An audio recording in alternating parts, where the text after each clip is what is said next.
आपके अस्तित्व की सबसे गहरी परतों में एक अभयारण्य गहन शांति का स्थान है जो किसी भी तूफान का सामना कर सकता है।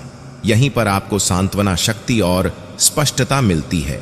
शांति एक निष्क्रिय अवस्था नहीं है, बल्कि जीवन की चुनौतियों का सामना करने के लिए शांति को अपनाने का एक सक्रिय विकल्प है।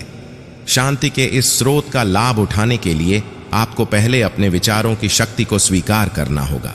जंगली घोड़ों की तरह आपका दिमाग दौड़ सकता है और सरपट दौड़ सकता है, जो आपको चिंता और भय के उन्माद में ले जाएगा, लेकिन आपके पास उन्हें नियंत्रित करने और उनकी बेचैन ऊर्जा को शांत करने की शक्ति है।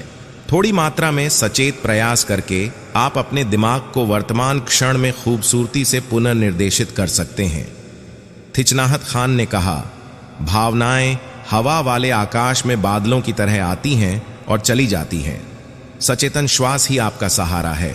सांस लेना जीवन का लयबद्ध नृत्य शांति की इस यात्रा में आपका वफादार साथी बन जाता है। जैसे ही आप सचेतन रूप से सांस लेते और छोड़ते हैं, आप अपने अस्तित्व के सार से जुड़ जाते हैं। प्रत्येक सांस एक सौम्य अनुस्मारक बन जाती है कि आप जीवित हैं और आपके पास दुनिया के प्रति अपनी प्रतिक्रिया चुनने की शक्ति है। अब अपनी आंखें बंद करने के लिए कुछ समय लें और धीरे धीरे गहरी सांस लें। सांस को अपने फेफड़ों में भरने दें और पूरी तरह से सांस छोड़ें, जिससे आपके भीतर घर कर चुके किसी भी तनाव या चिंता को दूर किया जा सके। अपनी छाती के हल्के उभार और गिरावट को महसूस करें। प्रत्येक सांस के साथ आपके शरीर में प्रवाहित होने वाली जीवन शक्ति शांति को आपके माध्यम से प्रवाहित होने के लिए आमंत्रित करती है, जिससे यह आपके अस्तित्व की प्रत्येक कोशिका और तंतु में प्रवेश कर जाती है। एक अफ्रीकी कहावत है, चिकने समुद्र कुशल नाविक नहीं बनाते। जीवन एक अप्रत्याशित यात्रा है जो खुशी और दुहक, जीत और असफलताओं के धागों से बुनी हुई है। लचीलापन, विपरीत परिस्थितियों से उबरने की क्षमता ही वह स्तंभ है जिस पर शांति का निर्माण होता है। एक मजबूत ओक के पेड़ की तरह आपको परिवर्तन की हवाओं के दबाव में टूटने के बजाय उनके साथ झुकना सीखना चाहिए। लचीलापन रातों रात पैदा नहीं होता। इसे एक जागरूक मानसिकता और चुनौतियों को विकास के अवसर के रूप में स्वीकार करने की इच्छा के माध्यम से पोषित किया जाता है। प्रतिकूल परिस्थितियों का सामना करने पर निराशा के आगे झुकने के बजाय आप इसे परिवर्तन के उत्प्रेरक के रूप में देखना चुन सकते हैं। असफलताओं को सबक के रूप में पुनः परिभाषित करके आप अपनी आंतरिक शक्ति का दोहन करते हैं और पाते हैं कि सबसे कठिन परिस्थितियों में भी आपके पास ऊपर उठने की शक्ति है और आपके भीतर शांति है। जब जीवन आपका संतुलन बिगाड़ देता है तो आपकी सहज प्रतिक्रिया भय या क्रोध से प्रेरित होकर आवेगपूर्ण प्रतिक्रिया करने की हो सकती है। फिर भी उत्तेजना और प्रतिक्रिया के बीच उस क्षणभंगुर क्षण में एक अधिक प्रबुद्ध पथ का प्रवेश द्वार होता है, एक ठहराव जो आपको अपने अगले कदम चुनने के लिए सशक्त बनाता है। सचेत रूप से ध्यानपूर्वक रुकने की कला को विकसित करने से आप अपने विचारों और भावनाओं में उलझने के बजाय उन्हें देख सकते हैं। यह आपको प्रतिक्रिया करने के बजाय प्रतिक्रिया देने की जगह देता है, आपके कार्यों को स्पष्टता और इरादे के स्थान से निर्देशित करता है।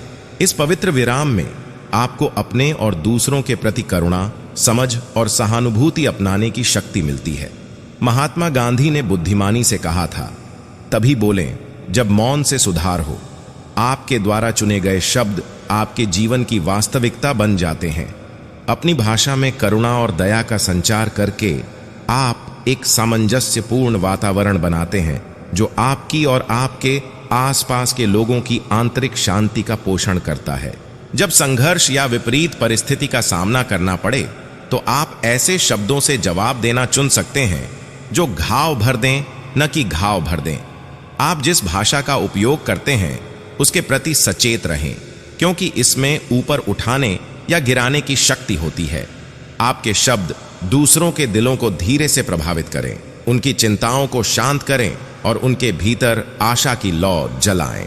करुणा के स्थान से बोलकर आप न केवल अपने आसपास की दुनिया को आकार देते हैं, बल्कि अपने भीतर एक अटूट शांति भी पैदा करते हैं।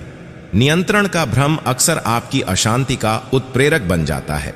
आप इस विश्वास पर अड़े रहते हैं कि आपके जीवन के हर पहलू पर आपका अधिकार है, लेकिन आपको इस कड़वी सच्चाई का सामना करना पड़ता है कि ऐसी ताकतें हैं जो आपके प्रभाव से परे हैं। सच्ची शांति नियंत्रण की आवश्यकता को त्यागने और जीवन के निरंतर प्रवाह को अपनाने की इच्छा में निहित है।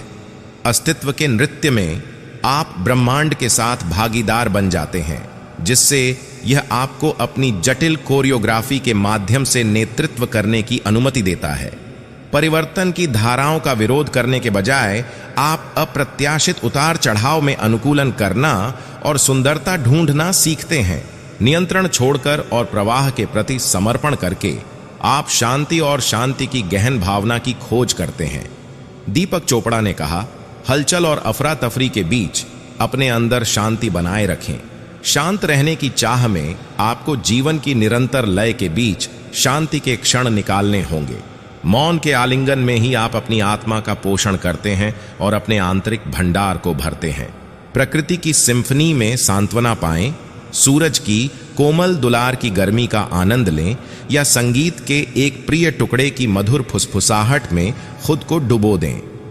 अपने आप को बाहरी दुनिया की निरंतर मांगों से अलग होने और अपने अस्तित्व की गहराई से फिर से जुड़ने की अनुमति दें।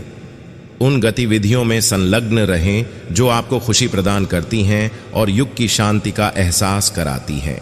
चाहे वह एक मनोरम उपन्यास पढ़ना हो, एक पसंदीदा शौक का अभ्यास करना हो या रात के आकाश के तारों से भरे विस्तार को देखना हो।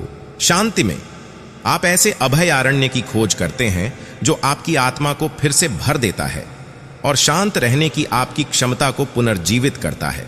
जान लें कि ऐसे दिन भी आएंगे जब तूफान भयंकर रूप से भड़केंगे और आपकी आंतरिक शांति को खत्म करने की धमकी देंगे। लेकिन याद रखें, यहां तक कि सबसे शक्तिशाली लहरें भी अंततः शांत हो जाती हैं और सूरज की हल्की गर्मी बादलों के माध्यम से अपना रास्ता खोज लेती है। तूफानों का सामना करने और दूसरी तरफ मजबूत होकर उभरने की अपनी क्षमता पर भरोसा रखें, क्योंकि विपत्ति की आग में शांत रहने की कला विकसित होती है। मेरे प्यारे दोस्तों, शांत रहने की कला मानव आत्मा की अदम्य शक्ति का प्रतीक है।